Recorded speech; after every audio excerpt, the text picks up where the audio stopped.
Owen James is a family friend we know through the Jamaican community. He has been a teacher, civil servant, banker, and worked for nearly 30 years as a manufacturing executive with a Fortune 500 American multinational corporation. He has lived and worked in the Caribbean, Canada, the United States, and East and Southern Africa. Owen and I discuss the old days of Jamaica to the conflicts the country faces today.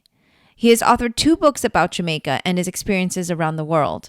We discuss why he chose American citizenship, how he chooses to remember his Jamaican identity, and the challenges that Black Americans face in post-Obama America. As always, I humbly request you support the podcast by sharing it and rating it. And if you'd like to support with a donation, you can become a patron of the show for as little as $1 per month by visiting my website or patreon.com. You can also just make a one-time donation. As a reminder, the views expressed in this podcast are my own opinions.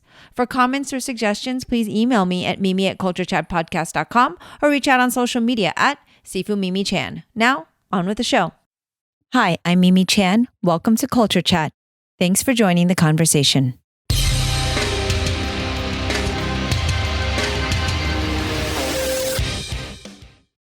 Owen, hi. Thank you for joining me on Culture Chat. It's great to be here. Yes.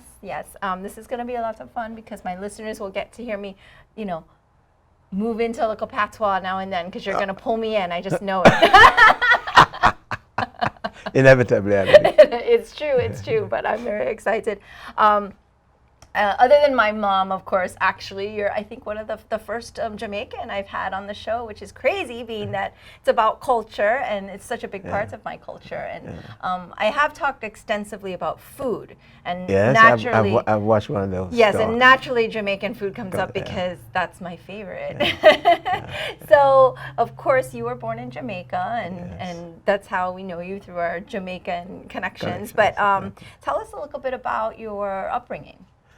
Well, I'm an old man. I was born in 1941 in what is considered a mountainous part of Jamaica called Christiana in Manchester. And so I grew up seeing the transition from the colonial days to the days of independence, which was quite interesting, especially in retrospect when I look back. But yeah, I'm a true Jamaican. Grew up in Christiana until I was about 9, 10 years old. Went to Mandeville, which is another part of Manchester, still in the mountains. And then lived in St. Mary for a while. I understand, although I can't recollect, I probably lived in Savlamar for a while too, which is on the far western side of the island. And then we went to Kingston. And that's where I spent the rest of my time. Right, so you went from country to town, as we say. Exactly. And that must have been a vast difference. It was a huge difference because at the time, and this of course, luckily I confessed to my age earlier, but at the time there were still tram cars in Kingston, running on lines and electric poles. And I saw that, and of course it was the first time I was seeing that, so it was quite mesmerizing, to see these things moving and people walking almost as if they were walking into these vehicles, but nobody got hurt that I witnessed.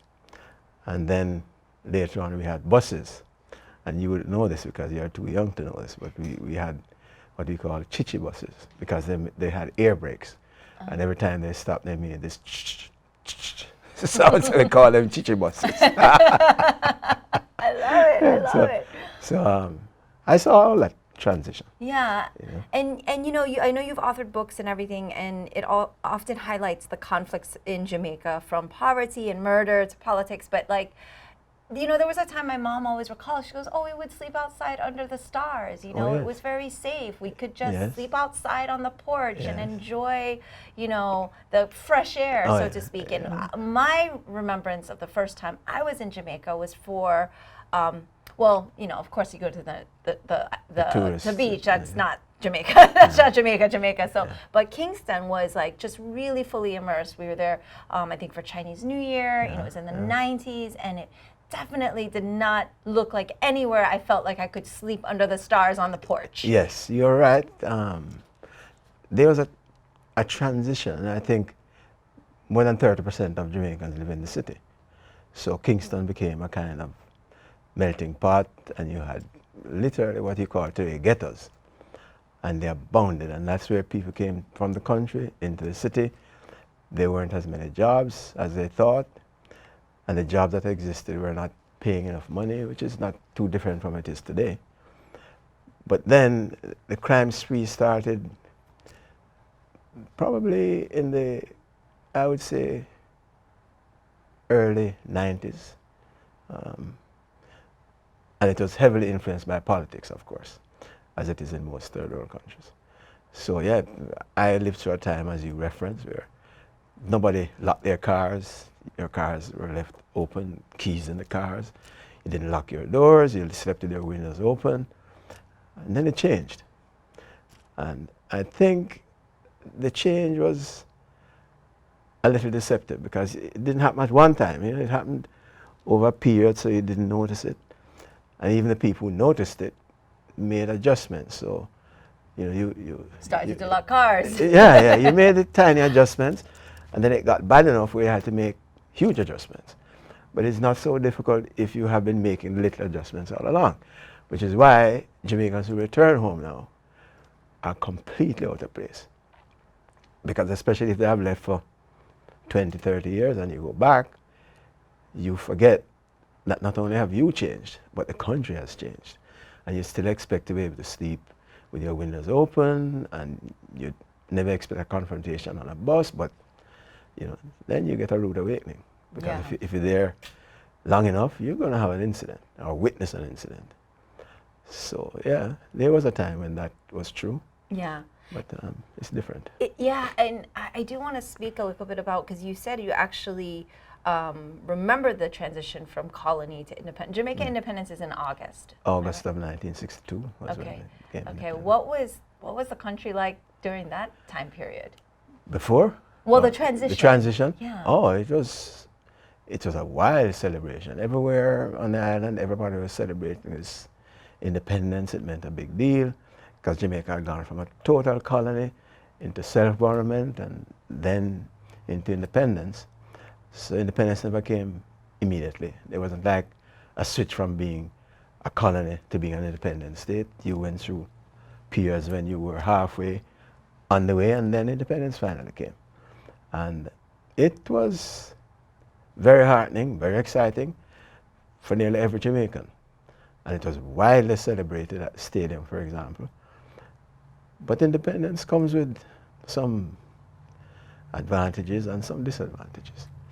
And the adjustments are not easy to make for the majority of the population, I'd say. Because the politicians promise, oh, when we get independence, here's what's going to happen. You know, you're going to live a better life, you're going to have better jobs, you're going to have better incomes. And it did happen like that for some people, the minority actually. But for most people, that change is still in transition. It hasn't happened for a lot of people in Jamaica, which is part of the problem. Right, right, yeah, because ideally, you know, we all say, oh, you know, colonization is bad, and it's, I mean, exactly. But like you said, it comes with, you know, that transition of power. Yes. Depends who's in power. Exactly, exactly. And it depends a lot on what you were left with. You know, during the days as a colony, the Jamaican part of the government really had very little financial obligations that were distinctly insular. It was the British who were taking care of all the foreign affairs, taking care of all the country's finances and so on. And then two things they did, which I think are still very useful in terms of Jamaica's development. They developed a very good system of education, and they also developed a very good system of civil service, which still works very well today, except, regrettably today, it's become a little politicized, and it's not as truly independent as it was under the British. And then, of course, independence was not completely a severance from being a colony, because we still are a part of the British Commonwealth, which is an accumulation of countries who were formerly colonies, and still, as a part of that group, accept the Queen as the head of Jamaica's government, which is an absurdity in 2018, but you know, that is how it is. But she's a figurehead, but she's a figurehead with significance, because there are still laws that said you have to do like the civil courts, when you get to a certain level in the courts, you have to get approval from what they call the Privy Council in England, which means that there are laws that will be basically validated or applied or interpreted by some entity outside of Jamaica itself. Right, right. There's no idea what's going on in Jamaica. Yeah, exactly. But so that's a part of the issue with independence. It is not truly independence. It is a step, I think, in the right direction, but it also comes with some pretty impactful responsibilities and obligations which many former colonies cannot meet in the way they promised. So you end up with the kind of problems you have in Jamaica today. Yeah, I mean, and I'm not an expert by any means, but I would always tell my husband Oscar, I said, because he's from the Caribbean also, and every Caribbean island has like parts, that have problems and everything. But I noticed that I meet a lot of people from all over, and I'm like, I don't know though, there has to be something to the fact that I personally know 3 people that have been murdered in Jamaica, personally, the big personal connection. Yes. My cousin and like a close friend. I mean, personal, and they were never good stories. I mean, they're like true murders, and for stuff like thieving a laptop, stealing laptops, and just like craziness. And so you think like that has to do to me with the location. It's not just a coincidence when it's like, and everyone I meet from there also has the same story. They're like, oh yeah, I know my family or my, the maid or, everyone has. I think that's the current tragedy in Jamaica, where people like you will know a lot of people who have been hurt. So you look at it and say, how did this happen? What changed? Because society was never like that. But something has changed. And it's difficult to put your finger on it. But as you said, many of us know people who have been murdered. Many of us know people who have been attacked, women who have been raped, kids who have been killed on a school bus because somebody wanted his cell phone. And it's almost incomprehensible. You find it difficult to comprehend, But that's part of the transition. And you wonder if, how, and when will the government ever be able to address these things effectively so they are either mitigated or they disappear. So yes, it is a problem. Yeah, Definitely is a problem. It's unfortunately not one that we have any answers to solve. Yeah, but it's I like to say we might not have the answers, but we certainly have the means to help. And that is one of the things I'm pretty passionate about, the diaspora, the Jamaican diaspora, because I think if you look at Jamaica's history, all the seminal moments in Jamaica's history have been either initiated by or significantly supported by Jamaicans who have gone abroad and gone back to Jamaica, or Jamaicans who are still abroad but still contribute significantly to what is happening in Jamaica. So I think, in my mind, that is where I see Jamaica's biggest opportunity for changing the landscape in Jamaica, having the diaspora actually become a participant in how Jamaica is run. Mm-hmm. Yeah, and I actually find it incredible, if you don't mind me sharing with our listeners, when we were talking about all these horrible crimes, but I think your father was actually murdered. Yes, very true. Yeah, very and true. So for you to really still have this sense of nationalism and love for your country just shows how there are such really great parts that unfortunately that doesn't get highlighted, and that's why you feel like it is important to still have that connection and respect our culture and our heritage and kind of, because of course you're American now, you live in America, but you've traveled the world, which we're going to talk about in a bit. But it's still a huge part of your identity. It is. And in fact, when you travel and when you live in America, it becomes a very, very significant part of your existence. It actually protects you. Like my dad, for example, I never raise it because it hurts. Yeah. It doesn't get easier. I think people don't realize that just because something was a really long time ago, that it gets easier. No. And that's the point, is it doesn't. Because the same thing, it's like, my cousin, I don't know how much my audience wants to know, but I mean, when we're talking murder, we mean like it can be very vicious. And the point that really gets to us is that it's over nothing. You know, like my cousin, they basically came into his house and they smashed his head in with either a hammer or some sort of tool. It was like blunt, just bludgeoning. And they took electronics, and I'm going, that's what they see a life as worth, you know. And it was a long time ago now, but even now, you know, thinking about it, it's so emotional. So, and of course, somebody as close to you as your father, you know, that doesn't get easier, and it gets frustrating because there are so many good things about Jamaica, you know. Why, like, anytime you're in America or anywhere in the world, you meet another Jamaican, immediately you're like, oh man, brethren. I mean, that's the fascinating thing about Jamaicans. Wherever you are, if you're a Jamaican, it is like seeing the sun when you see another Jamaican, you know. So it's pretty much a part of being Jamaican. As I said, in America, it's good to be like that. Yeah. You know, given the way America works, it is good to have a footing that kind of insulates you from what you see the average disadvantaged American actually is forced to survive in this country, you know. So yeah, I think that's part of the benefit of maintaining that linkage, maintaining that heritage. So perfectly right. Yes. And after Jamaica, you know, you of course went to school there and everything, and also went to school in the States. Did you go straight to the States, or did you go to? I came to the U.S. directly after Teachers College in Jamaica. Okay. I actually taught for a while in Jamaica. That was my first paying job, really, as a teacher. And I taught for 2 years, and I had a scholarship to Howard University here. And I spent 3 years there, and then went straight. I didn't even stay for my graduation. So I just never wanted to stay in America. I wanted to go back to Jamaica.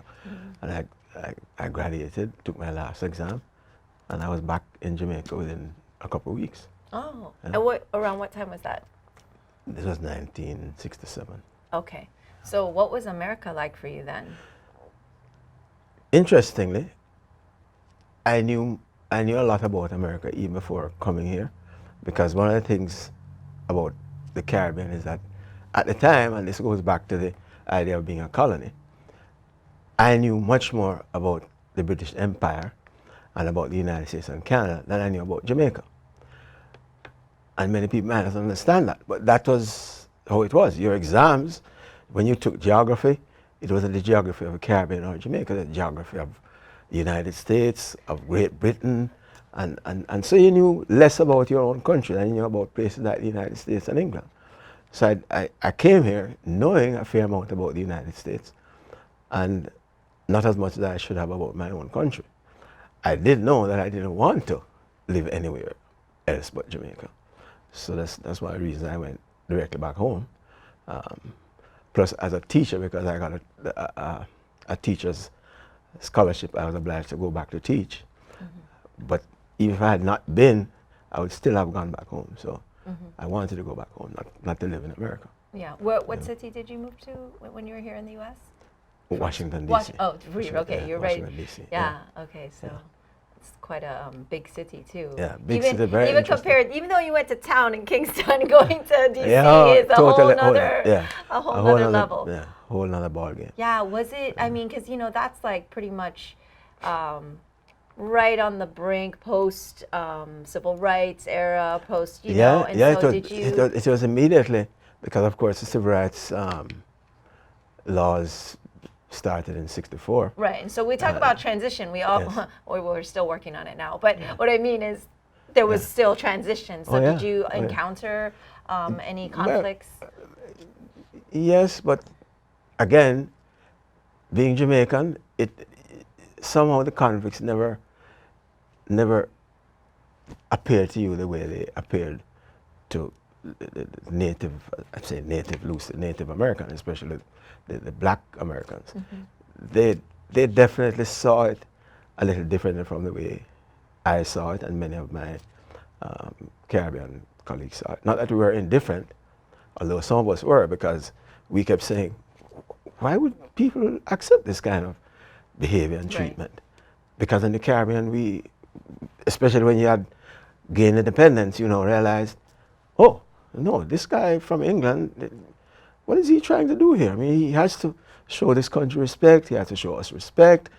And then you come here and you realize that there was no real credible reason publicly why, blacks, for example, were treated the way they were treated. It just happened. Mm-hmm. And it made an impression. And on the campus, we did demonstrate, because of course you had lots of black Americans on the campus, so we did demonstrate. It took over the admin office for a while in demonstration, and we realized something was wrong.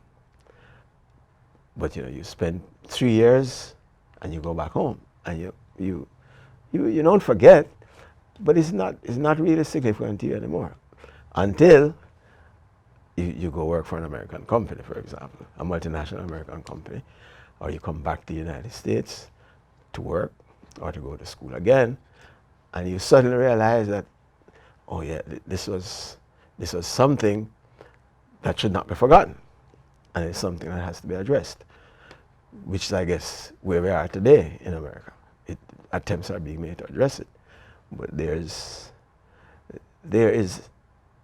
every indication that there's a proportion of America that doesn't want it to be addressed. In fact, that doesn't even want it to be discussed. Yes. Yeah, so I'm aware. Yeah, it's just been a point of frustration for me, especially from last year, and maybe because of the prevalence of we can all see each other now. We can all see everything going on. We can all hear, and we can all experience the hatred a little bit more than just, unfortunately, those families that had to deal with it head on, at that time, where they were living in these areas where it was just really prevalent and in your face. But now, we can all have that same experience and horror. Yeah, almost instantly. Instantly, exactly. Yes, instantly. And last year with, not there wasn't more shootings before that, but just the prevalence of, the injustices with police shootings and things like that. I've had a lot of discussion on this podcast about that with one of my other friends who's in law enforcement, and I saw that. And just our discussion of how can this be in 2018? Like you said, I mean, you feel like we've progressed so much, and then you see what's happening now and feel like we have so far to go. And you've also written, like I said, you've written a couple books, but especially that last one, in Jamaican by Birth, American by Choice, you've just expressed to me that every time you're here, you're like, I'm going back to Jamaica, but this has been your longest stint now, and you're like, this is the country that you've kind of adopted, and maybe because you feel like we need more help now. But you also talk a lot about that, the resurgence of it, right, of bigotry and racism in post-Obama America specifically. I'm wondering if you can kind of share your thoughts on that. Well, I don't think my views are anyway unique, but I think what we are witnessing is a kind of backlash against the occurrence of an Obama.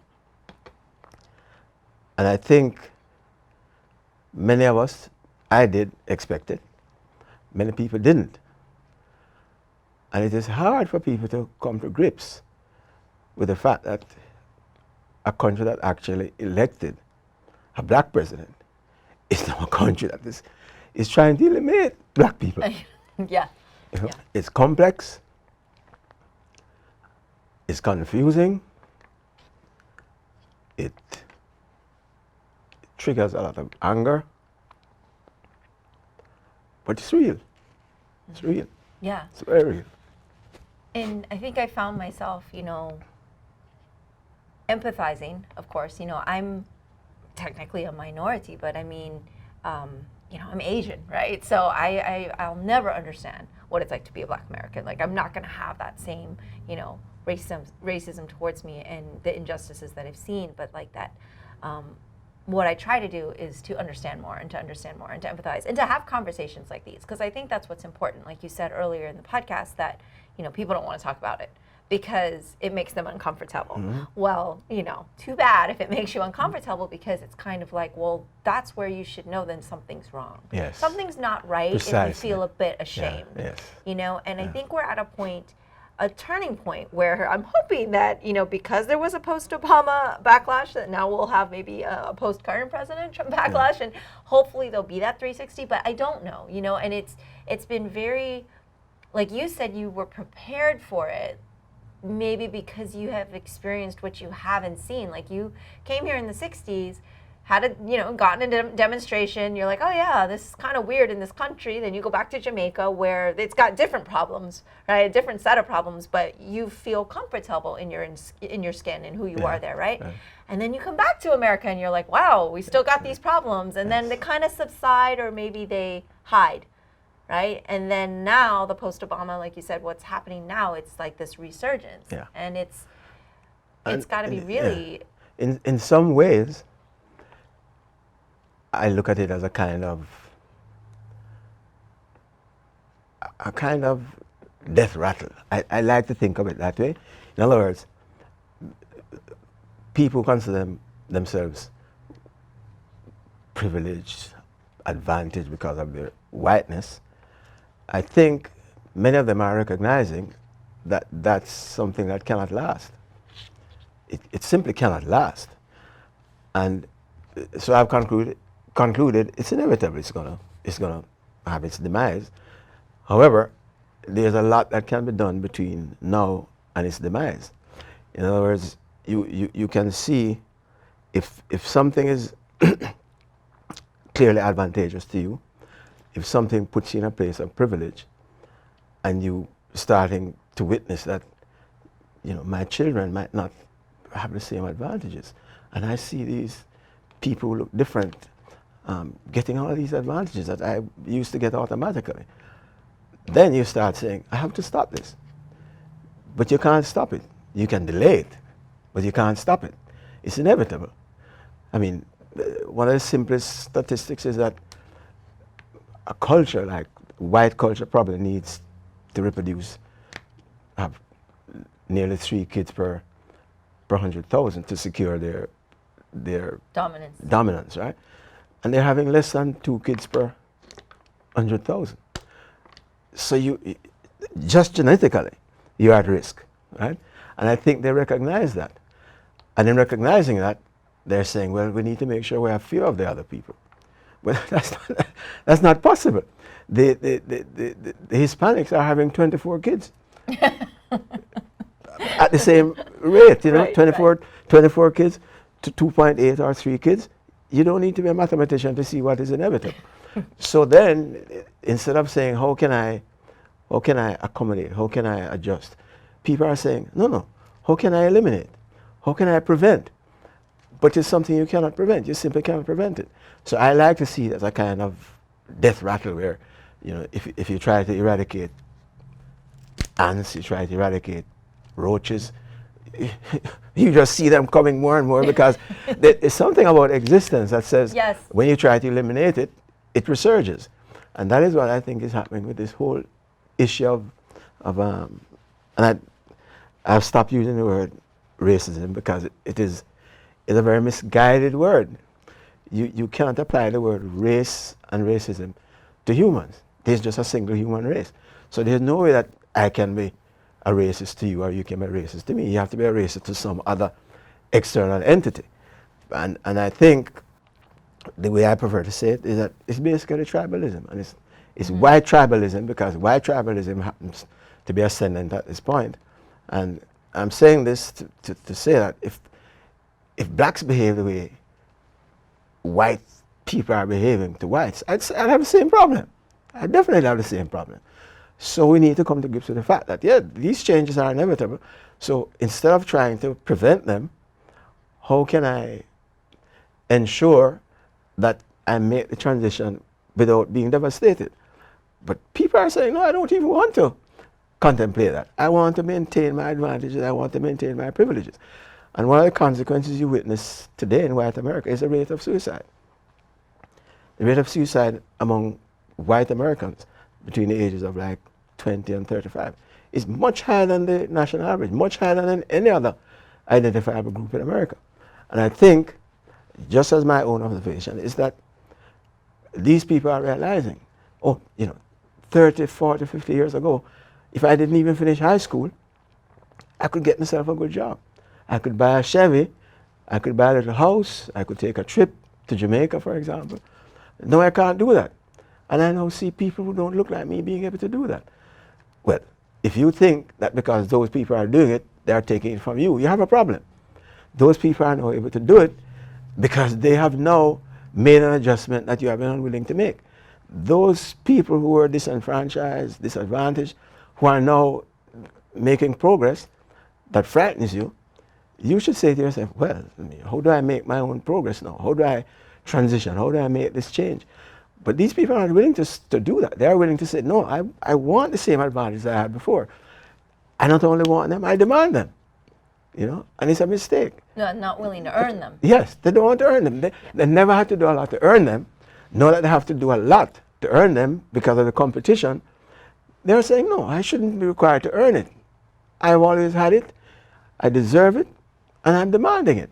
And it will never happen that way. It will never happen that way. It has never happened anywhere else that way. And it won't happen in America that way either. Yeah, well, let's hope the tipping point comes. Yeah. But you're right, with tribalism, there's actually some really good articles and books, and I'm not smart enough to remember them, but I know I listen to a lot of podcasts that talks about that, and I'll find them and link them here for people to really understand that is kind of what happens. You do get tribal, you do kind of find your tribe, precisely. And then and defend it, and then you fight with it. What people don't understand, and I guess it's a part of the system of education, it has deficits in certain ways. People talk about race and racism, but in reality, this whole concept of racism is a recent thing. It started in the early 1900s. Before that, and even at your young age, you can recognize, when you came to America from Ireland, nobody said you were a white person. They said you were an Irish person. You came from Scotland, you were a Scottish person. You came from China, you were a Chinese person. All of a sudden, it has been what I call racified now. You belong to the yellow race. You belong to the black race. Nonsense. There's no such thing as a white race, a black race. There's a human race. When you start talking about racism and you codify something as evil as racism based on the color of your skin, what do you expect? You also decided that this was going to be your country, where you're going to kind of plant your stick and stay. And why did you choose America? Because you did travel to a lot of other places. Yeah. And live and work in a lot of other places. I tell many of my white friends that there's a reason I did that. Because in spite of all that's bad about America, America has some very, very formidably advantageous things. And in spite of how it appears, if you look at what has been happening over the last 20, 30 years in America, you can actually see a lot of progress. But the progress, given what you're witnessing now, you would almost be willing to say the progress is tentative. The progress is capable of being reversed. And so it complicates the trajectory. And in other words, people who have been making this progress, they're saying, oops, might be, I can't project farther than where I am, because this thing looks like everything could be reversed. And some of it is being reversed as we speak. So then you're faced with the question, should I reconsider? Should I still consider America where I want to plant my personal flag? And it's a decision many Jamaicans are contemplating. And it's a decision many Jamaicans are making, and sometimes to their disadvantage. As you look, lots of Jamaicans who are returning home are being murdered. Mm-hmm. Unfortunately. Yeah, yeah. Because they have not been there to witness the transition from what Jamaica was when they were, let's say if you are now my age, for example, and you have not been back to Jamaica for 20, 30 years, as is the case among many Jamaicans who went to England, for example, or Europe. Many of them never went back home for decades. And now they have accumulated enough money, they have been exposed enough, and I said, I could live a much better life in Jamaica. And potentially, and demonstrably, that is true. If you are earning US dollars, if you have accumulated a pension or some kind of funding stream that's in US currency or in British pounds, you can live like a millionaire in Jamaica, really. And so on paper. Well, well, not on paper only. But if you live, that's the problem. But that's right. That's the problem. The problem is not whether you can afford it. The problem is will you live long enough to enjoy being able to afford it. So you live basically on your own island in Jamaica. You have to have walls all around you. Which defeats the purpose of wanting to go back home. Yes. So I've already made my peace with the idea. I could not return to Jamaica to live on a permanent basis. Although at the same time, I will tell everybody, I've never been back to Jamaica, and I go back to Jamaica very often, and I've never been back and not enjoyed being in Jamaica, being with friends, visiting, the places I used to visit when I grew up in Jamaica. Absolutely still enjoy them. But I know there's a very high risk that if you then decided to take that enjoyment of those moments and assume that it will be like that if you live there permanently, it's a very terrible mistake. Terrible mistake. Yeah, of course. Was part of the allure for you to plant that flag here, part of that, like my father also is an immigrant, and America was the place to go where you could come from nothing and become something. And at one point, that was what this country seems so proud of, and yet now it just seems like they don't want immigrants to come here and thrive, because of whatever stigma or whatever. But it was part of that American dream. Yes.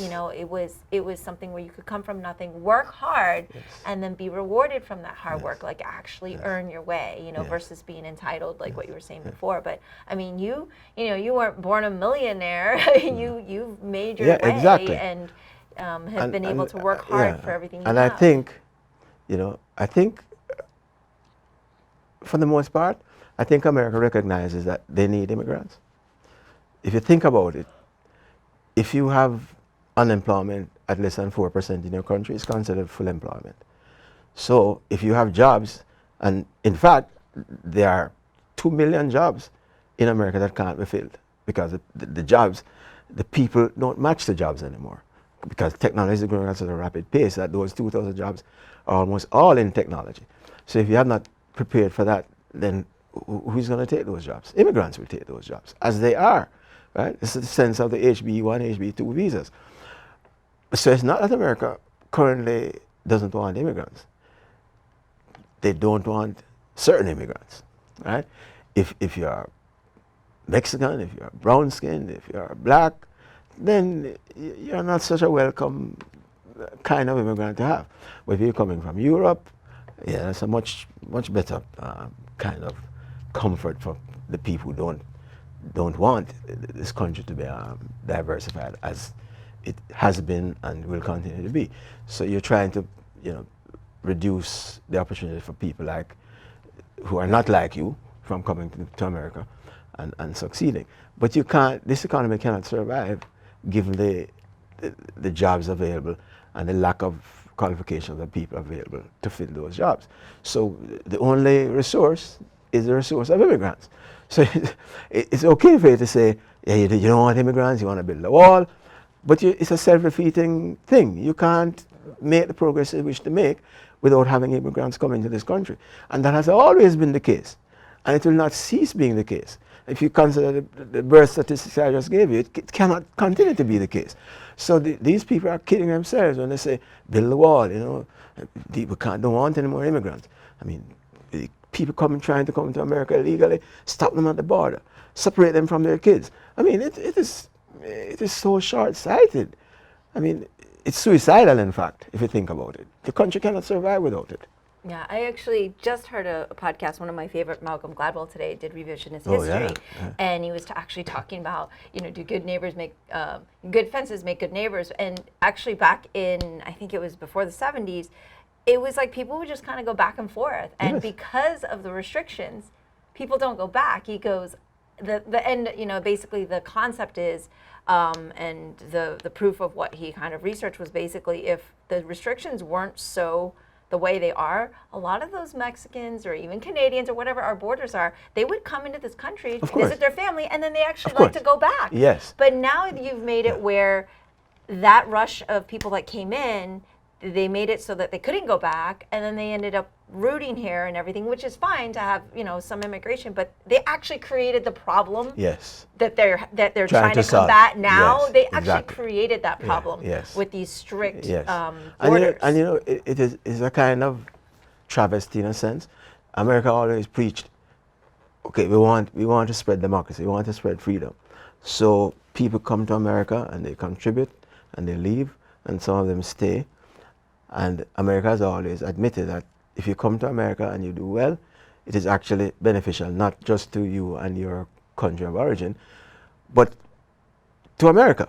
Because what you have learned in America and what you can take from America if you go back home actually fulfills the purpose that America professes. So now you say, we don't want these people anymore, right? So these people, Mexicans in particular, who come across, they actually send back a fortune to Mexico, just like Jamaicans send back a fortune to Jamaica, just like the Israelis in America send back a fortune to Israel. So it is not magical, it is not incomprehensible. The thing works, right? But because you're so misguided by your tribalism, you stop being rational, you cease being rational, because now you see all of these different people as threats. You don't see them anymore as potentially good citizens, as contributors to your welfare. You see them as threats. And it is not in America's interest to see that. I definitely want to talk about your time in Africa, because we're coming on almost the hour, but I can't not talk about your time in Africa for you to share some of that, because that was a big part of you know, your work, a big part of your life. And I think I read like you witnessed a coup and all sorts of crazy things. So I'd love to hear a little bit more about your time in Africa and how did you end up there? And well, it's interesting how I ended up there. First, I never wanted to come back to America. As I told you, I graduated and I went back home directly. Then, as fate would have it, I ended up working for a multinational American company in Jamaica. And then the company moved me to North America, first to Canada, and then I was moved from Canada to Kenya. And this is where a big change. A big change, and that's where I witnessed my first and only coup in Kenya. So it was a very interesting transition, but it was perhaps a lot less problematic for me, because of my background, going through a colonial period in Jamaica, being black, coming to school in America, going back home to Jamaica, coming back to North America. So it wasn't at all a problem for me to make the adjustment. It was for my company. And I must say this, the company recognized the problem, because the company was about to have a serious problem in its Kenyan operation, mainly because the kind of colonial mentality of a nation does not escape its representatives abroad. So you have Americans managing companies and operations in a place like Africa, and they basically think that they have superior powers, they have superior rights, they have the ability to make changes almost instantaneously. I know, as a person having been born and lived in a third world country, that what might take 3 months in America could easily take 3 years in a place like Jamaica, or 3 years in a place like Kenya, right? The company was totally oblivious to that kind of thinking. So the company kept telling the government of Kenya, we're going to train people to become managers and eventually locals to run the corporation and so on. And they never did. And they probably had no intention of ever doing it. The reason they could have actually kept doing that is because they were always getting work permits from the same government who was demanding that they train local people.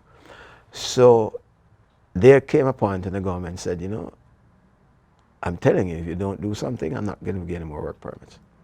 So the company then felt obliged to do something different.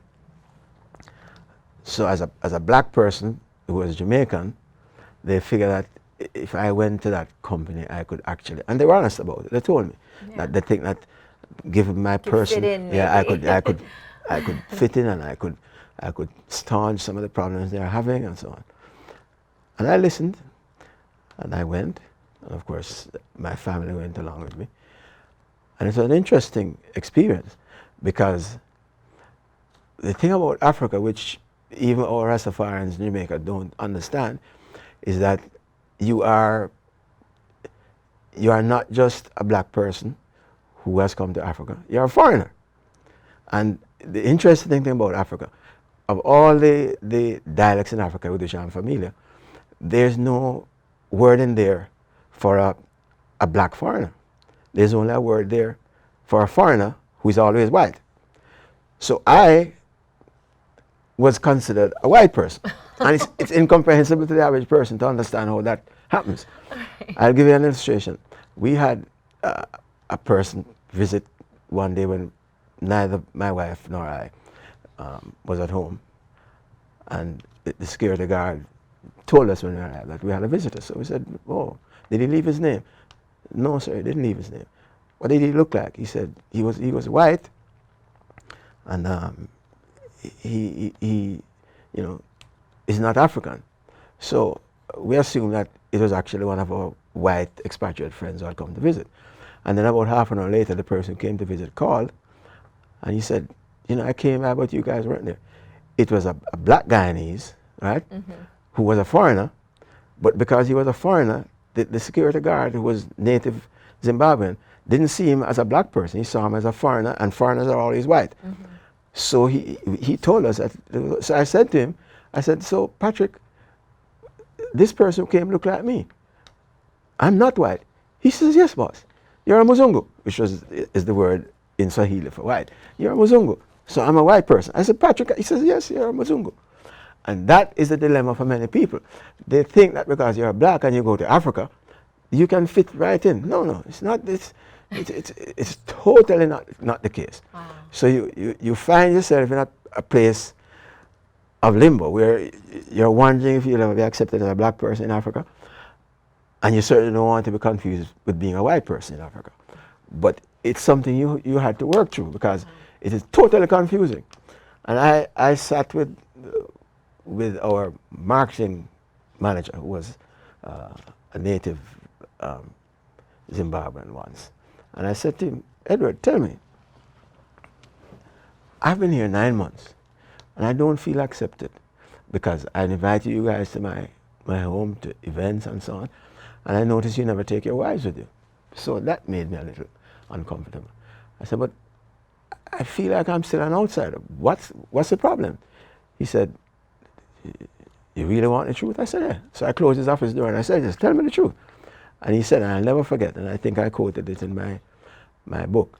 He said to me, and these are his exact words, to us, you're a monumental confusion. Those are his words. Because you look like us, and when we saw your picture and heard you were coming, we said, oh yeah, there's a big change now. Somebody like us is coming. But he said, you know, but no, the company treats you like a white person. You sound like a white person, and you live like a white person. So we don't understand you. We are a confusion. And I said, I don't understand. He said, well, let me try to explain it to you. And he says, for example, if a white English guy came to my village and he wanted to marry one of my sisters, my parents would have a little reticence about it, but they would not be confused. But if I took you to my village and you wanted to do the same thing, they would have serious problems, because now they don't understand you. They don't know anything about you. They understand the English and the white English person and even the white American person, because they know exactly. In other words, they have developed a quantified value for these people, right, but they have not yet developed one for me. So you're representing all yes, exactly. of non-white. foreigners. That's not African, exactly. A little bit of pressure there, actually. Yeah. And the definition. Yeah, and he said to me, I said to him, so how can I correct that? And he said, you can't, which was absolutely amazing. He said, you can't. I said, no, there has to be a way. He says, well, let me say something. If some native person invites you to a wedding Or if a native person invites you to a funeral, then you know that you are, there's some possibility that you are becoming acceptable, right? And I did experience those two things, right? Which leads me to explain again that the whole aspect of culture, which is what confronts when you get to a place like Africa. Because this image of Africa, especially among people who have not been to Africa, and especially among white people who have not been to Africa, is that Africa is a terrible place. You know, everything is terrible in Africa. There are no nice houses, no nice clubs, which is couldn't be farthest from the truth. You have places in Africa that you would think is the French Riviera, like Cape Town, for example, right? You have places that you would think is downtown Orlando. And it's visibly so. It's not a question of whether it is so or not. It's visibly so. And until you see those things, and until you realize that these countries actually have a lot of what exists in the first world, but they have it in a much more circumscribed way, because people still live today in places like Zimbabwe and South Africa and Kenya the way they lived 400 years ago, out in the villages. They still live that way. And it's a kind of understanding that is not possible when, one, you're not educated to understand that. Two, you have never visited to understand that. Three, you are predisposed not to understand it, which is what is happening to many white Americans today. They are predisposed not to understand it, which is why they don't want to talk about it. You know, so it is a very enlightening experience for somebody who is totally oblivious to Africa and what it means to go there. Totally. And we have had a couple of white friends of ours who have, you know, accompanied us to Africa, and they were astounded. I mean, one of them said to me, we were in Cape Town, and he said, my God, I could live here. Because he suddenly realized there are places in Africa that, I mean, make many places in America look less than they actually give them credit for. Of course, of course. And I think that goes to living in a bubble, you know, and just not getting out there and traveling, not going and talking to people from other places, and learning the culture. I mean, you know, that's why Oscar, my husband, and I, we just try to travel so much, because we did the same thing. We went on the Amazon, and it was people are still living in these small huts. But then there's a population of over 1 million, or, you know, whatever it was in Manaus, which was a way bigger city than Orlando. I mean, their buildings were like huge, you know, and so it's just in the middle of the jungle, literally, right? So it's just, there's so much out there, but we're so easy to stereotype, and like you said, not be educated, not seek to learn more, and get to know it. But, and I think the crux of the matter is, we have purposely designed a system that says, if your culture is not mine, it is less, right? And nothing could be further from the truth. The only thing you are legitimately allowed to say about somebody else's culture is that it's different. You cannot say it is less, you cannot say it is more. It is different. And that's the only legitimate comment you can make. But when you decide that white America, the culture of white America, the status of white America is superior to all other cultures, you have a psychosis. You have a problem. You have a serious problem. And that's what is happening in America, unfortunately. Yeah, we're definitely facing that problem for sure. Just really briefly, just so my listeners can understand, like what did you do for work? Because, you know, it took you all over the world, and you actually, you know, you're going to be modest, but I know that you were like way up there in your company. Well, yeah, in a sense, because there were so few of us, so it wasn't difficult for me to be. And I always laugh at it. No, well, I work for a multinational company in Jamaica, and I probably can say who it is. It was Colgate-Palmolive. So 6 tubes of toothpaste used everywhere in the world is a tube of Colgate toothpaste. So it's a very large company, and they are represented in more than 200 countries.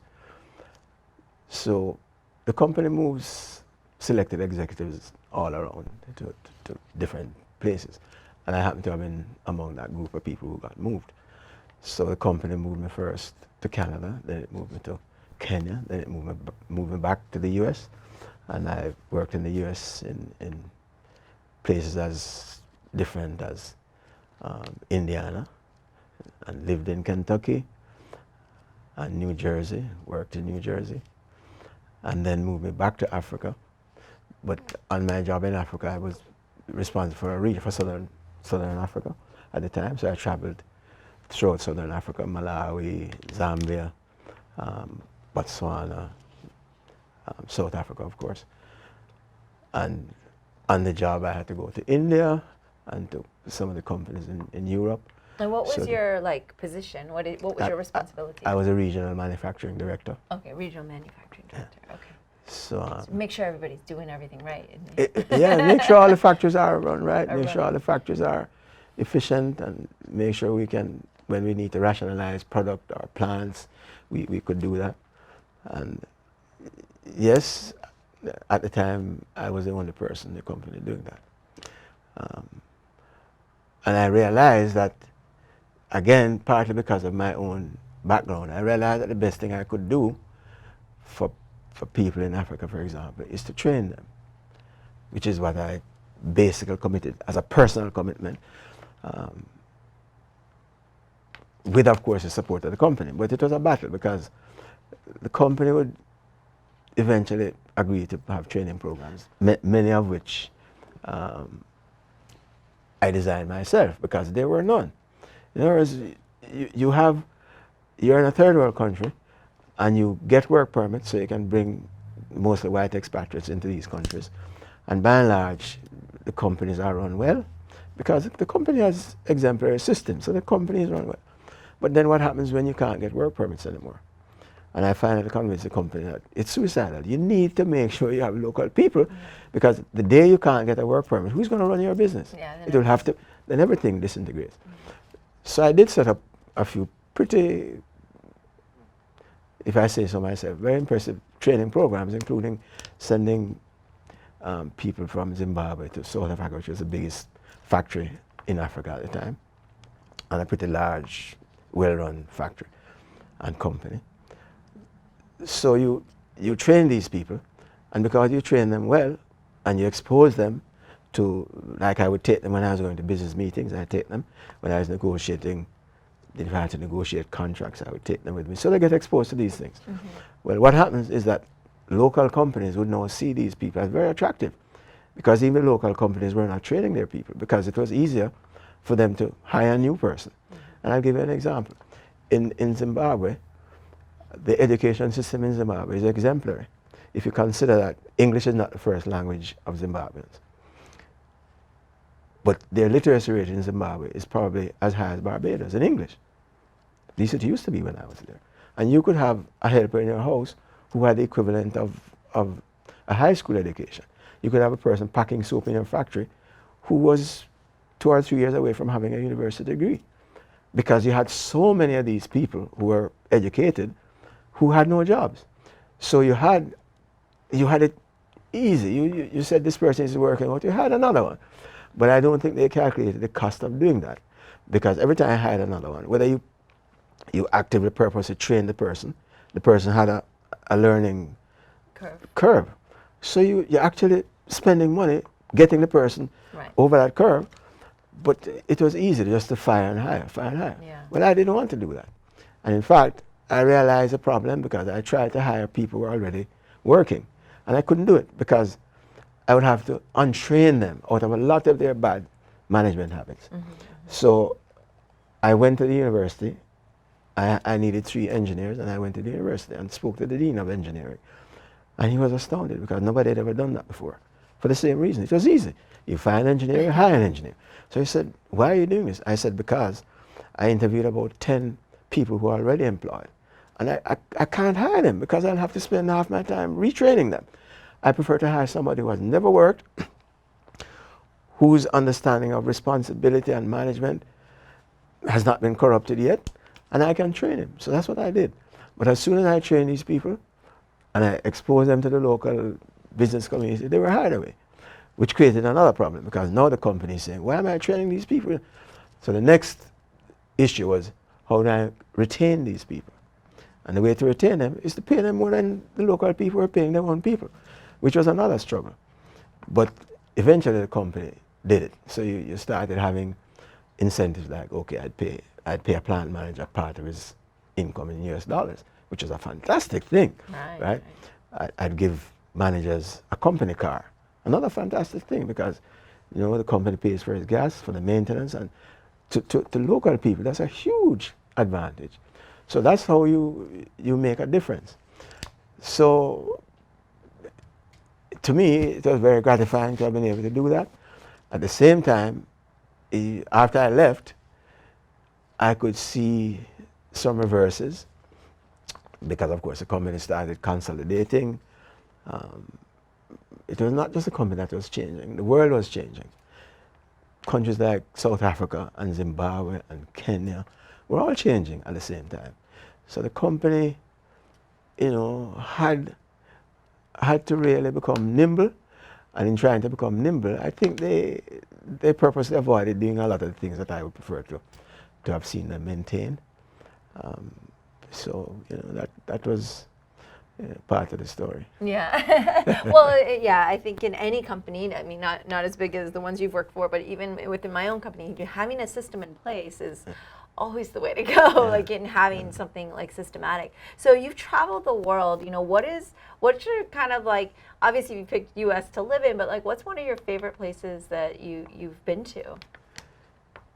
I would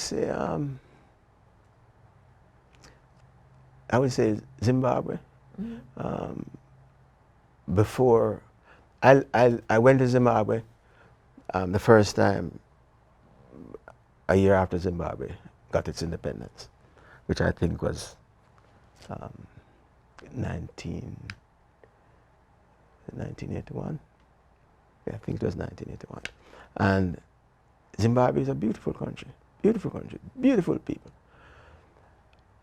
But you can understand the horrendous impact of apartheid, right, which was codified in law, right? Yeah. So you go to the country and you see these horrific things that you can't comprehend, you can't understand, right? You get to immigration. It was a year after independence. Nothing had changed at immigration. And everybody in immigration is white, right? And everybody in immigration is what you would call a Rhodesian, because although they had transitioned into independence, many people still consider themselves Rhodesians.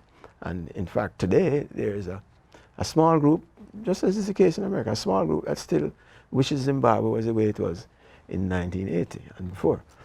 So you get to the airport and all the documentation had not changed. So you had questions on the document that wanted to tell them, what's your race, what's your nationality and so on. And I had 2 white Americans with me on one occasion, and they knew my position on apartheid and all this. So I said, have you looked at this immigration form? And one of them said to me, yeah, I looked at it, but just don't give him any trouble, just relax. I said, I'm not giving him trouble. So I looked at the line on the form that said race, and I wrote in capital letters, HUMAN, and I was waiting to watch the immigration guy's response. And to his credit, he kept a straight face. He didn't ask me any questions. He just stamped the form, and I went through. But I'll never forget that I did it, and I did it with a purpose. I wanted to see his response to it, because how do you differentiate between a white person who is human and a black person who is also human? Well, at the time you differentiated between them by apartheid, right? And so I wanted to make a statement, and I think I did make a statement. That's very brave. Yeah. So I usually going through immigration is stressful. I'm not hiding anything, but it's still stressful. Yeah, they make you feel stressed. Yes. But Zimbabwe is a delightful place, and one of the things that probably made me so attracted is that there are lots of Jamaicans who are married to native Zimbabweans, whom they met in England, most of them at school, doctors, nurses, engineers, and they came back to Zimbabwe with their Zimbabwean spouses. And they never forgot their roots, just like I can't forget mine. I mean, they're Jamaicans, and when they hear you're there, God, there's a Jamaican here. And they embrace you, and they accept you, and they help to make you transition into the native culture, because they have already transitioned. Mm-hmm. So they help you to transition. But still, the whole tribal atmosphere is not, and when I say why tribalism, I have to also say African tribalism because it exists. And it exists in a very, very, very critical historical sense. Before Africa was colonized, you had tribes. And the tribes acknowledged one another. It wasn't that one tribe subjected half of Africa to being half of Africa to being a colony. It was a fact of life that you came from one tribe and you're identifiable. Over my time in Africa, I got to the point where I could identify an Indebele from a Shona, both Zimbabwean, but their features are different. And although they also speak different tribal languages, but when they speak English, you can also detect a difference between how a Shona speaks English and how an Indebele speaks English. So you can see the tribal differences. Now you come to America and they have created artificial tribal differences, which is a huge problem because you have created it. For a time you codified it in law, and although the laws don't exist anymore, the practices still exist. But in Zimbabwe, the tribes accepted one another. And although you knew that the Shona tribe was the largest tribe, and they did have advantages. Mm-hmm. You go to most of the big offices, most of the government offices, a Shona was in charge. You know, just like how in America, a white person was in charge. But apart from excursions into really terrible practices, the tribes, you know, they live with one another, they coexisted and so on. And then they were very educated. Zimbabweans are very, very well educated. And one of the things Mugabe did before he lost his way was to allow every Zimbabwean who went to school to learn English. So you could find your household help would speak very good English, could write in English. People in the factory spoke English, right? So it was not difficult to communicate generally with Zimbabweans. And then you sense that this was a society that understood its history, that knew its place in Africa, that appreciated the struggles that their forebears went through to become independent. And that's part of the reason Mugabe was so highly regarded, because he did struggle. He was imprisoned for years. And while he was in prison, he got like 5 or 6 degrees from universities in London. So he's not a stupid man. But then politics gets in the way, as usual. Yeah. The lifestyle in Zimbabwe is extremely, or was extremely comfortable. But you always had to be aware that as a foreigner, it is almost unlikely that you would not live a comfortable lifestyle, because that's how foreigners live. And as a foreign representative of a large company, that's how you lived. You know? But you always have to be aware of how you treat the local people. For example, my wife would not pay what the locals pay their help, because it was peanuts. You know, and our view is that if you're earning enough money and you're getting service that most people in America could never afford, why do you want to keep these people poor? Why don't you treat them better? Why don't you pay them better? So the persons with whom we came in personal contact, whether as employees or as associates or as friends, we went out of our way to treat them better than the locals would treat them. Because I think that is what is required of a decent person, you know. But Zimbabwe is beautiful. It's a delightful place to live. There was no crime. There was no crime.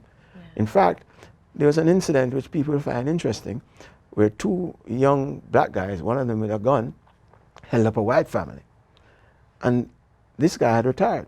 And the guy had the gun holding on him. And he said to the chap, "You're holding a gun on me. What the hell are you thinking? You're holding a gun on me."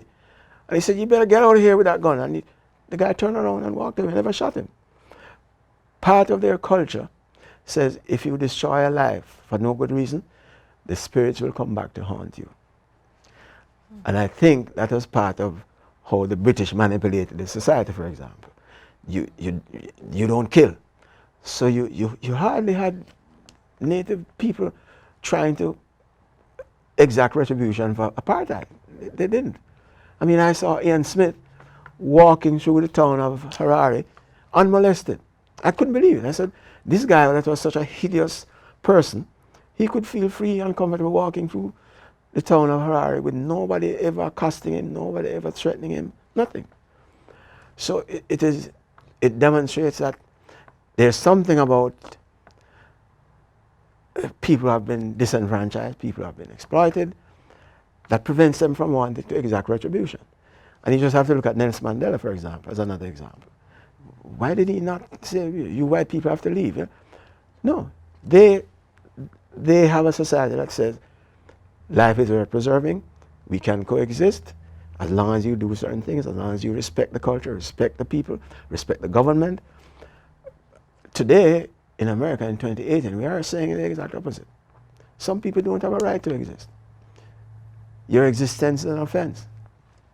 Yeah. Yeah. Very unfortunate. But all right, to end on a lighter note, let's talk a little bit about some of your favorite traditions or things that maybe you've adopted along the way on all your travels, like something that you guys do at home, or food, your favorite foods. No, I think I won't touch the food part because my wife is a person who is really, she's an excellent cook, as you know. Right. Well, we like to eat, though. I mean, you don't have to cook the food. So, yeah, but you know, I still prefer Jamaican food. Me too. And What's your favorite Jamaican dish then?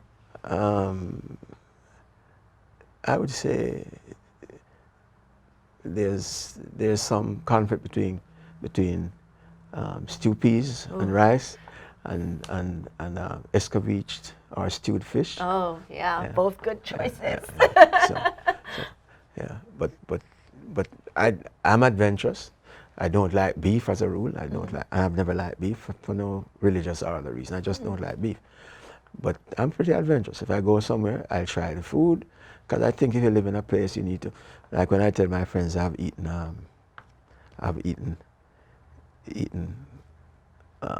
worms in Africa, they said, "How could you eat worms?" I said, "Well, you know, depending on how it's prepared. Right? Yeah. it's sometimes stewed and it's sometimes fried crisp. Okay. And I detested the stewed because the stewed one made you feel like you were eating worms. Does it look like worms still too? They don't like chop it up or anything? Okay. But then if you eat it fried, it actually tastes like shrimp. It feels like shrimp. Well, I was in China and we had scorpions and they were fried, but I was like, it could have been anything fried at that point. It just tasted crunchy. Exactly. And the same thing happens with things like, there's a time of year in Zimbabwe where large ants proliferate and they come out and you'll see thousands of them flying. And then they die. They don't live very long apparently. They die. And the natives would pick the wings and they would cook, they'd just fry the wings and have the wings. Yeah. And you know, initially I'd say, oh, why would they do that? But it's part of, they've always eaten it. And in reality, if you're careful enough, nearly anything can be eaten. Right. You know, because if you like in China, if you have a population of nearly 2 billion people, are you going to say you can't eat this, you can't eat that? How will people survive? You won't have enough food. And so people take their food habits with them. When the slaves came from Africa to the Caribbean, they took their food habits with them. Many of them took food habits to America as well. And so you have different strains of diets in the Caribbean, even among Caribbean islands. You have, you know, in Trinidad, food is a little different from the food in Jamaica. What spices are available and what's local to the area. But, you know, and it's kind of funny. On another podcast, I talked about food sustainability, but we also talked about this gourmet. You know, I go, yeah, you know, I'm actually a little irritated because before, oxtail was like super cheap because nobody wanted it, and now everybody caught on, and now it's really expensive, and it costs more than steak. Exactly. And then I see these programs like Chef's Table, and they've got like, oh, we're taking the ants from the rainforest, and we're making them gourmet, and blah, blah, blah, blah, blah. So, I mean, what one person can say is, you know, insects, and we'd never eat it. You can also pay $80 to go eat it at a fancy restaurant. Of course. I think it's all, you know, all's fair in food. Who knows, right? So, well, this has been really fascinating. I've learned so much. I've enjoyed our conversation, and I just want to thank you for being on Culture Chat. Oh, it was delightful to be with you. Okay, thank you, Owen. Thank you. That's all for today's episode. Thanks for listening to Culture Chat, and hope you enjoyed the conversation. Please subscribe and rate my podcast. Feel free to leave me suggestions or send an email to mimi@culturechatpodcast.com or follow me on social media at Sifu Mimi Chan on Twitter, Instagram, or Facebook.